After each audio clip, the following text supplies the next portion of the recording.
Rasulullah sallallahu alaihi wasallam ada di bawah apa-apa.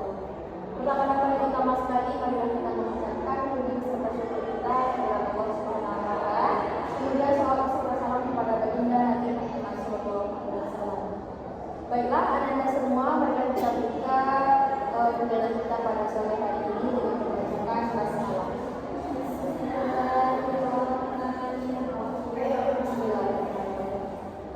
Teman-teman anak-anak semua hadir? Ada yang absen? Ada yang hadir. Kabarnya gimana? Oke.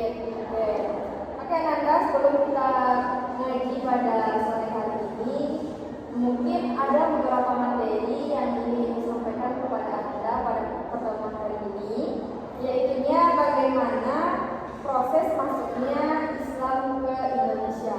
Anda ada yang tahu nggak bagaimana Islam itu masuknya ke Indonesia? Perdagangan, bagus. Habis itu dari lupa. Oke. Nah, Islam masuknya ke Indonesia itu lewat berbagai cara, seperti yang disebutkan tadi. Yang pertama perdagangan, kemudian melalui pernikahan. Setelah itu pendidikan dan kesenian dan juga budaya, lalu dengan metode tasawuf. Nah, Anda dalam metode perdagangan, orang-orang Muslim dari Irak, Arab, Persia dan lain-lainnya itu datang ke Indonesia. Mereka yang beragama Islam sampai di Indonesia itu mereka menetap. Nah, ketika mereka menetap di Indonesia sambil berdagang, mereka sambil menyiarkan agama mereka. Sambil mereka berdagang, mereka berinteraksi dengan pembeli, mereka berinteraksi dengan warga sekitar. Disitulah mereka memperkenalkan agama mereka dan juga menyiarkan agama mereka. Sehingga dengan demikian banyaknya orang-orang Indonesia tahu dengan Islam, kemudian masuk ke agama Islam. Kemudian yang kedua, pernikahan.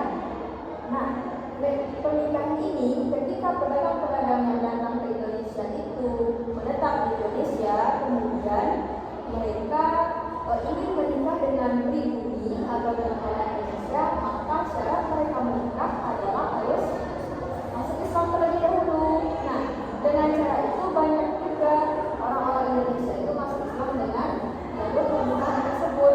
Mereka harus Islam dulu, baru bisa mereka masuk ke dalam, baru mereka bisa menikah dengan orang-orang tersebut. Kemudian dari pendidikan bisa masuk melalui lembaga pendidikan tradisional seperti pesantren yang ada seperti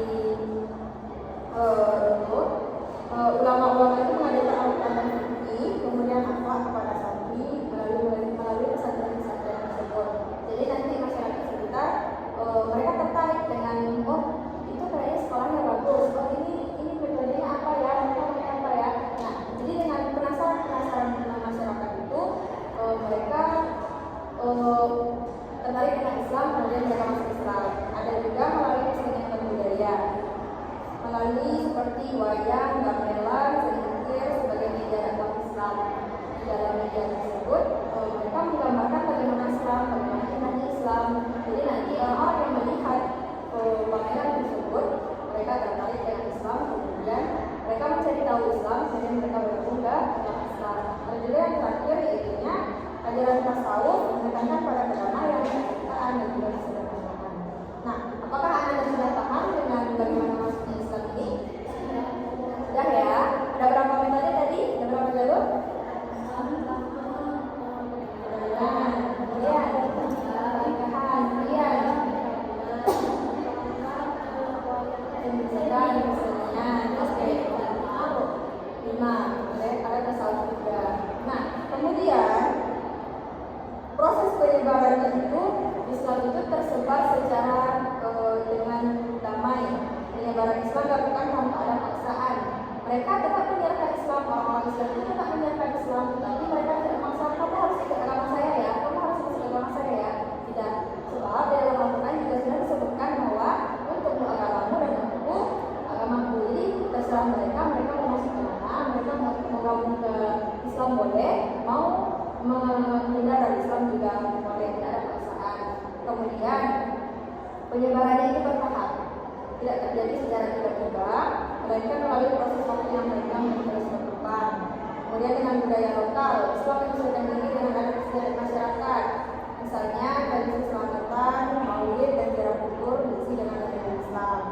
Nah, apakah Anda sudah paham? Paham ya?